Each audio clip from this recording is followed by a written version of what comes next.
हमारी वीर माताएं, वीर नारियां बड़ी संख्या में यहाँ पर हमारे सभी बलिदानियों के परिवार से आए हुए, हमारे सभी पारिवारिक जन, एनसीसी के कैडेट्स, विद्यालयों से आए हुए सभी शिक्षकगण और मेरे प्रिय छात्र एवं छात्राएं, हमारे सभी पत्रकार मित्र, छायाकार बंधु, मैं आप सभी का आज के इस अवसर पर यहाँ हमारे कारगिल शहीदों के इस स्मरण दिवस पर, श्रद्धांजलि दिवस पर आप सबके उपस्थित होने पर मैं अपनी ओर से आप सभी का हृदय से स्वागत करता हूं, आप सबका अभिनंदन करता हूं। और हमारे संचालन करने वाले श्री थपलियाल जी, बहुत सुंदर संचालन हर वर्ष आपका रहता है। 25वें कारगिल दिवस के अवसर पर मैं हमारे देश के उन सभी वीरों को पूरे प्रदेश की ओर से श्रद्धांजलि अर्पित करता हूं, जिन्होंने अपना सर्वस्व मातृभूमि के लिए समर्पित किया, न्यौछावर कर दिया और अपना सर्वोच्च बलिदान दे दिया। हंसते हंसते भारत माता के लिए अपने प्राणों का बलिदान कर दिया।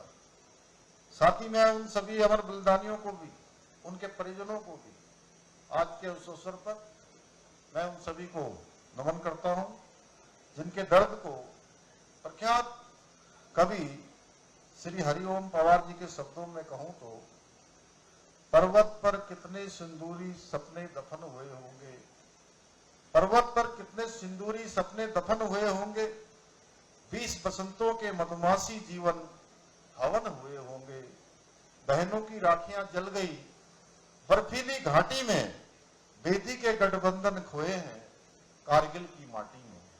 कारगिल की माटी में जब बेटे की अर्थी आई होगी, जब बेटे की अर्थी आई होगी सूने आंगन में, शायद दूध उतर आया हो बूढ़ी माँ के दामन में। वो विधवा पूरी दुनिया का बोझ उठा सकती है, जो अपने पति की अर्थी को भी कंधा दे सकती है। मैं ऐसी हर देवी के चरणों में, मैं ऐसे हर देवी की चरणों में शीश झुकाता हूं, मैं ऐसे हर देवी के चरणों में शीश झुकाता हूं।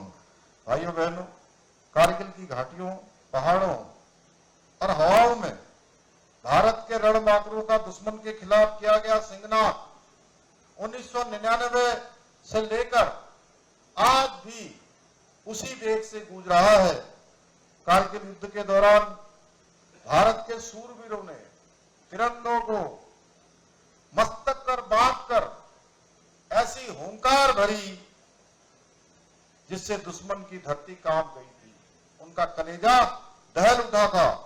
हमारे वीर सैनिकों ने दुर्गम बर्फीली पहाड़ियों, जहां 0 डिग्री से भी नीचे का तापमान और विषम परिस्थितियों में अपने अदम्य साहस, वीरता, उत्कृष्ट रणनीति, अद्वितीय पराक्रम और अपार धैर्य का परिचय देते हुए दुश्मन को खदेड़ कर भारत को विजय दिलाई थी।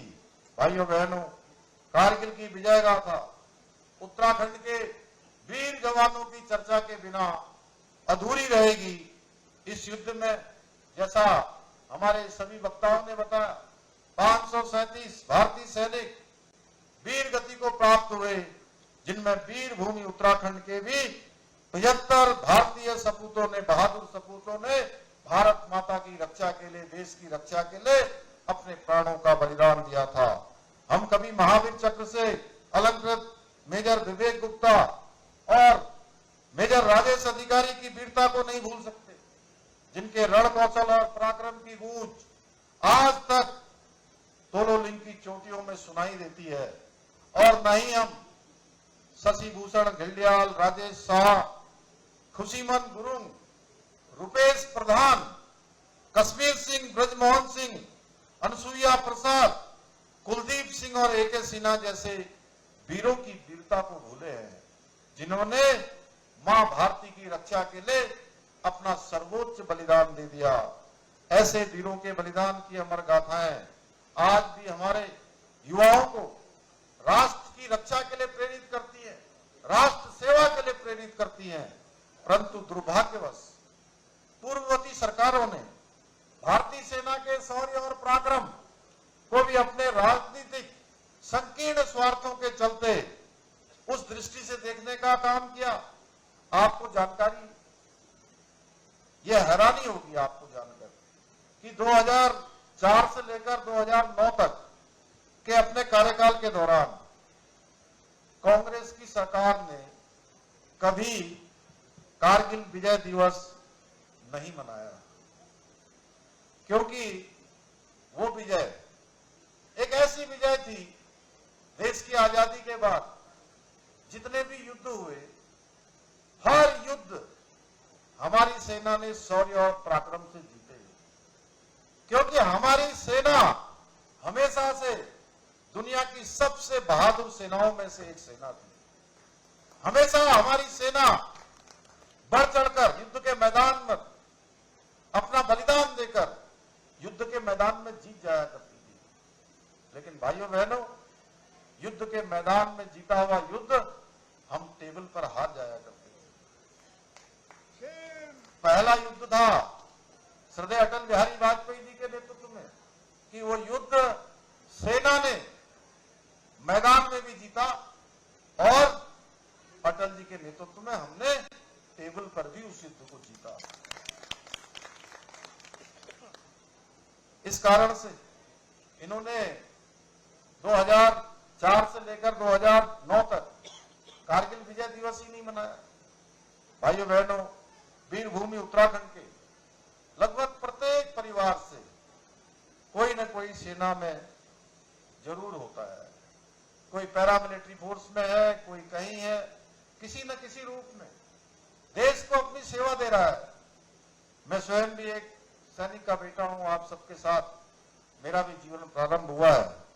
आज मुझे यह देखकर अत्यंत हर्ष की अनुभूति होती है कि आदरणीय प्रधानमंत्री श्री नरेंद्र मोदी जी के नेतृत्व में किस प्रकार से हमारे आज सैनिकों का, हमारे जवानों का मनोबल बढ़ाने के साथ साथ सेना को अत्याधुनिक हथियार और नए नए उपकरणों से सुसज्जित किया जा रहा है।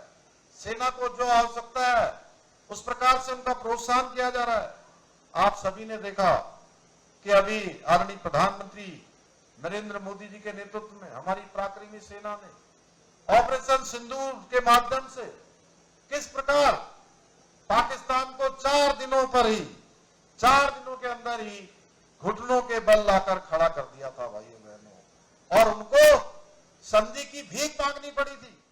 इस अभियान के माध्यम से भारत ने सिद्ध कर दिया कि हम जहां एक और रक्षा के क्षेत्र में आत्मनिर्भर बन रहे हैं, वहीं भारत में निर्मित नवीनतम तकनीक से युक्त स्वदेशी हथियार अन्य देशों के हथियारों से कई गुना बेहतर है।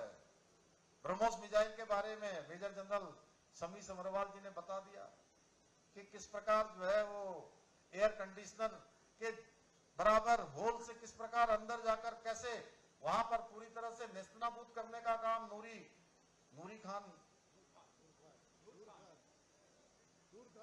नूर खान में किस तरह से उसने तबाही मचाई थी। तो आज का भारत वो भारत नहीं रहा जो पहले घटनाएं होती थी। कोई आतंकवादी हमला होता था, दुश्मन के सीमा पार से कोई आक्रमण होता था, तो भाइयों बहनों केवल निंदा कर दी जाती थी और निंदा करके इतिश्री कर ली जाती थी और ऐसा मान लिया जाता था कि अब आगे बढ़ो। कोई दुश्मन की गोली आती थी या हमारे कोई सैनिक बलिदान हो जाते थे तो यहां से पूछना पड़ता था कि इस गोली का जवाब देना है कि नहीं देना है।